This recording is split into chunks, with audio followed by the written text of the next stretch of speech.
Hello বন্ধুরা, তোমাদের কাছে আমি একটা প্রশ্ন রাখতে চাই। আজকে তোমরা ঝটপট কমেন্টে উত্তর দেবে।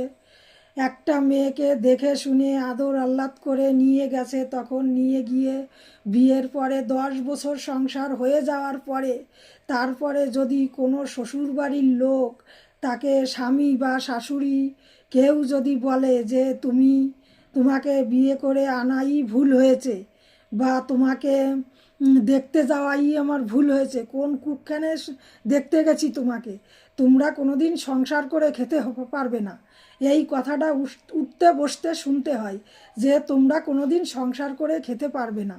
তাহলে সেই মেয়ের মনের অবস্থাটা কীরকম হয়? তোমরা একটু কমেন্টে জানাও, আমাকে জানাও যে কমেন্টে কীরকম হয়। তার ছেলে মেয়ে সব হয়ে গেছে, কিন্তু তা সত্ত্বেও তারা সংসার করে খেতে পারবে না। এই শাশুড়িদের তোমরা কি বলবে?